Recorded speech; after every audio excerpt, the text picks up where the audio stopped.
Hey everybody, welcome back to the Pokemon Fire Red playthrough. We went back up to Cerulean City, and now we are going to cut our way into Route 9. This girl here, I didn't know this when I selected the Pokemon, but this girl has 4 grass Pokemon, 2 Oddish, and 2 Bellsprout. Again, it's another one of those situations where if you have a Pokemon with a flying type or a fire type move, this shouldn't be a problem. Also, for some reason, she used Sweet Scent, which lowers my evasiveness, even though I'm going to kill her right now. Aerial Ace!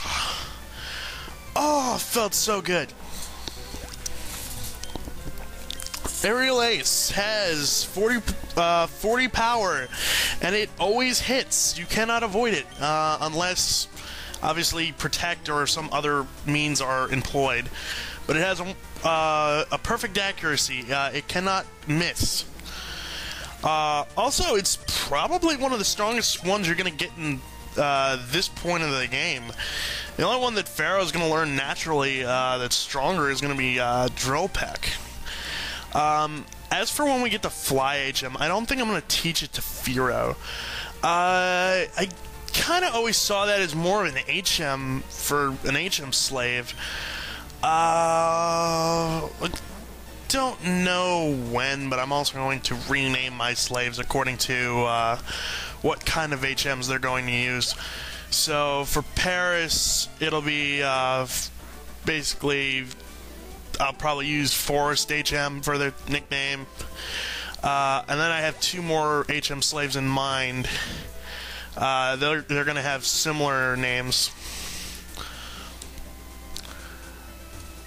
And yeah, you can sneak right past this guy if you're good enough.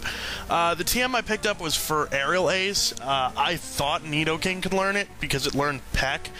But to no avail, so I decided not to. I was gonna also teach it to Arcane, but I kind of decided not to, or at least to hold off on it until he at least evolves, and then I'd see how much Karate Chop and Low Kick are doing. Because at this point in the game, Karate Chop seems to not be doing as much as I thought it would. It's really kind of become a low-tier kind of move now. But at least when it comes to rock types. Kira! Dig a hole, dig a hole, dig a hole, dig a hole. I just figured I'd take on this Machop with Kira since I didn't want to split the experience again. And Kira gets all the experience. But Onyx, it does not matter how far in the game you are. Low Kick does damage according to how, basically how heavy the opponent is. So anytime you face an Onyx, use Low Kick, you'll kill it. I'm not kidding. It's one of the heaviest Pokemon. Well, it's not the heaviest Pokemon, but in the first generation, it was one of the heaviest. Considering that we didn't have any of the newer ones that are now much heavier. Even the legendaries didn't seem as heavy as Onyx. Legendaries actually have the same size sprite as you, basically, in this game. If you go all the way over here, you can fight a hiker. You can also drop down from those ledges if you go all the way up, but I didn't want to go all the way around again, so I might as well just come here now. He will have a Geodude, and I really should have known that and switched out Kira. Maybe I was hoping for another Machop. Anyway, I kind of don't trust Karate Chop right now, and I kind of don't trust Magnitude either. Magnitude is a ground type move that you get a number between 1 and 10. 10 is always an instant KO. 1, I don't even know if it does anything. Those are the 2 rarest. The rest in between will give it a number value. I think it's like 1 through 9, or 2 through 9. Or 20 through 90, rather. This is an Onyx. Another chance for me to low kick away. Arcane is up, and... low kick. Water.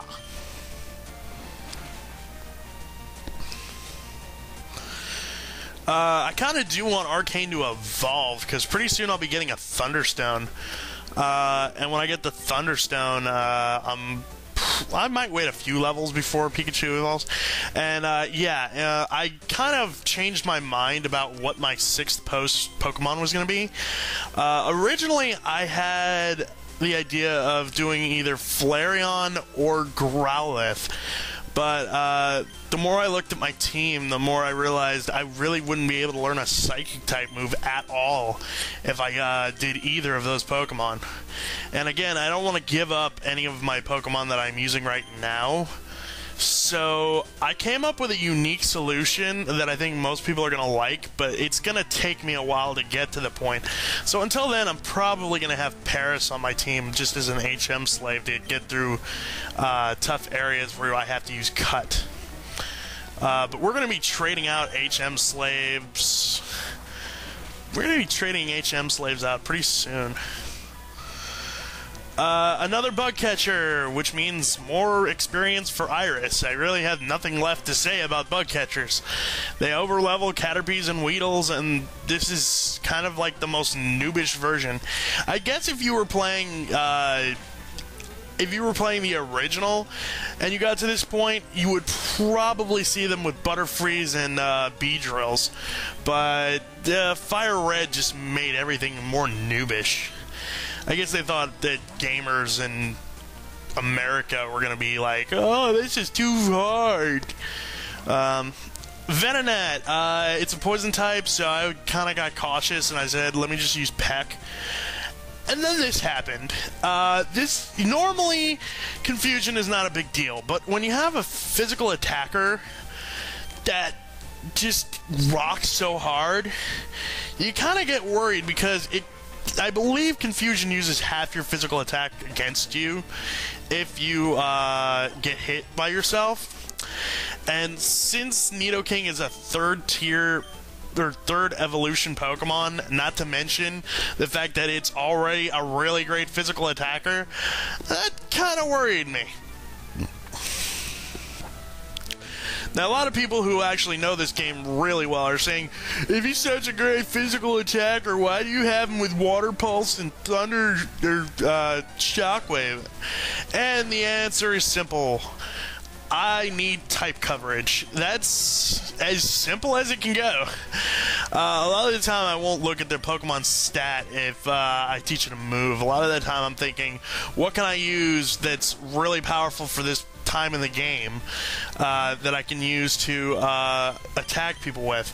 Obviously, I will look to stat coverage later in the game. Like, obviously, I'm probably going to trade out Water Pulse for Surf, which is kind of a shame because I don't think I get another Water Pulse TM, but again, I'm doing this on an emulator, and I'm kind of doing it for your well-being. So, if you don't want to use Water Pulse on your Pokemon and you want to wait for Surf, you can go ahead and wait for Surf. But I actually like using Water Pulse at this point in the game. It's not going to be much use in competitive battling either because of such low attack power. So, I don't really care for it that much to start with. I could be wrong, and I probably am, and somebody's going to be quoting on the freaking thing like, I'm doing my nerdy voice a lot. I'm doing my troll voice a lot.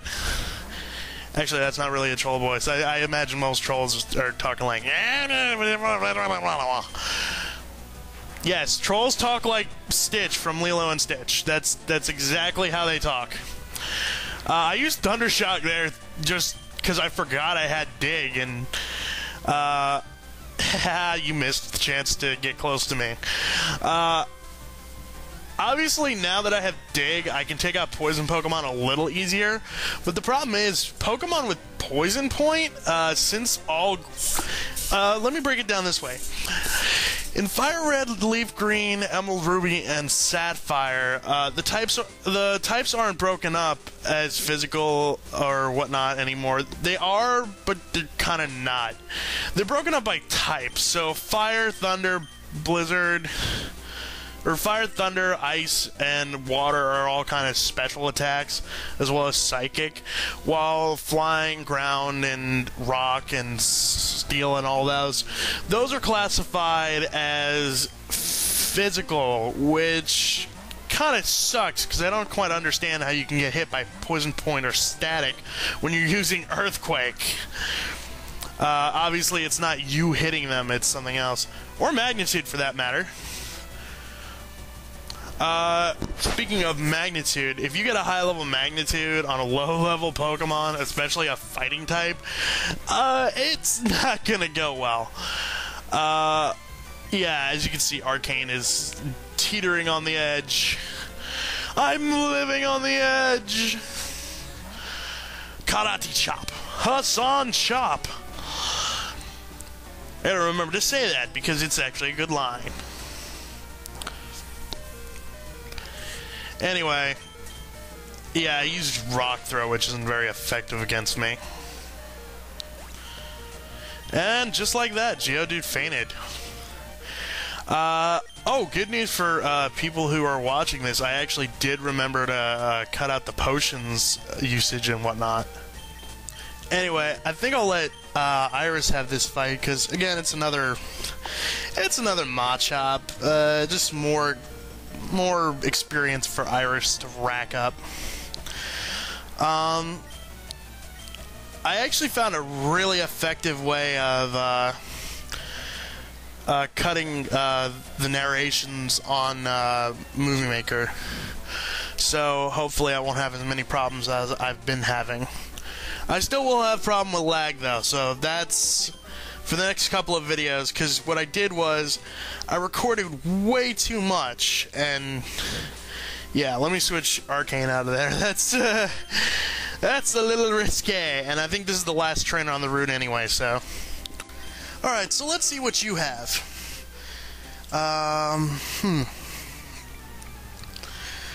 Alright, and you have I could have had Arcane take that out. Wow, talk about switching out at the wrong time. Oh well, I don't feel like switching and getting Arcane killed, so double kick away. And Axel of Fate got some experience, and that was probably an... I guess it would be harder if you're underleveled, if you've been skipping trainers. Anyway, moving on. This is Route 10. I believe you can catch Magnemites in those grass over there, as well as some Pokemon you've already caught. I won't be doing that, but if you come over here and cut this tree... Yes, I would like to use cut. And talk to this wall, you can get a Super Potion! I probably will be using that in the next dungeon. Well, actually, I know I'm going to be using it because I record ahead of time! Yay, me! You can also get a Person Berry down there. That'll be great for confusion. I'm going to heal up real quick. Yes, I would like to heal my Pokemon. Dun dun dun dun dun dun. Thank you for waiting. Your Pokemon are back to full health. We hope to see you again. Now, if you talk to this guy over here, and you've caught at least 20 types of Pokemon, he'll give you an Everstone. This is great for keeping a Pokemon from evolving. Let's say you want an Eevee to evolve and you don't want him to evolve during the day when he reaches max happiness on a certain level. You could put an Everstone on him during the day and then at night take it off, I guess. Actually, I don't... This game doesn't even have day and night, does it? It doesn't even have an internal clock. Alright, so screw that theory. But if there's a Pokemon you don't want to evolve, then you can just not evolve it with an Everstone. Just keep it that level for a while. And you have a Pikachu. I have a ground type. You lose.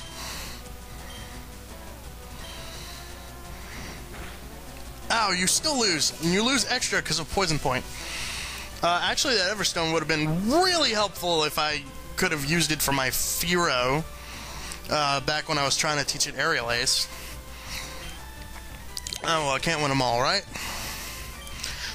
Clefairy. This is perfect fodder for Arcane.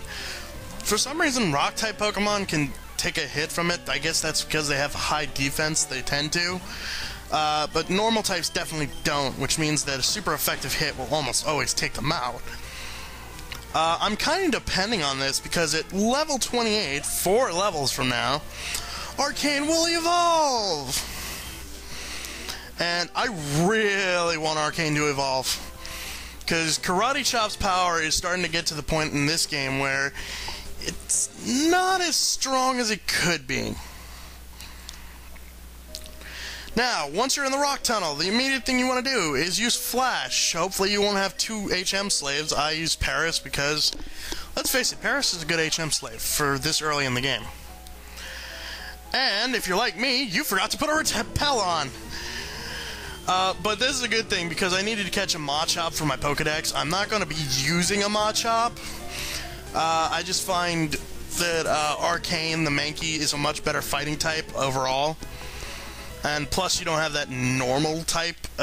I wonder if he is a normal type. Anyway, the superpowered Pokemon. No, I won't give it a nickname. Yes, it will go to Bill's PC. And never be heard from again! And here's a repel for the repel that I used. Yes, I did use a repel, but I cut it out.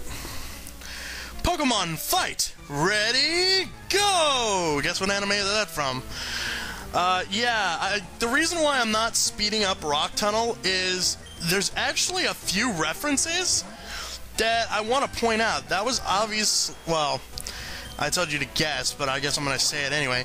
That was actually a reference to G Gundam, where in the beginning of every episode it says, Gundam fight, ready, go. I thought that was a very interesting reference for Fire Red to make. We seem to have stumbled onto a furry convention, or at least exclusive Cubone furry convention, because everybody's doing Pokemon cosplay all of a sudden. Doesn't even look like a good Cubone. It looks like somebody put it together, like, randomly. They're still kind of cuddly, though. They weren't so creepy. Anyway, he has a Cubone and a Slowpoke. We've taken on Slowpoke earlier, but Cubone is probably the only one. Use grass or water or pretty much anything that'll take out a ground type. No duh, anything that takes out a ground type.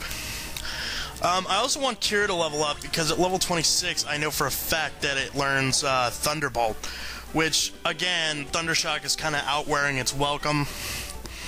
Because it's such a weak move. And if you have Rock Smash, you can crush those for Gravelers and Geodudes, but... Really? I want to see... Wait. I know you from 4chan! And other related sites. No, seriously, this is kind of creepy to find this many Pokemaniacs in one place. But, I don't know.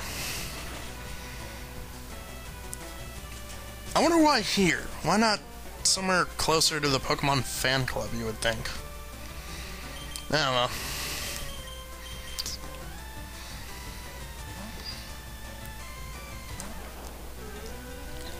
And again, I'm letting Kira go out and get some experience because I wanted to learn Thunderbolt.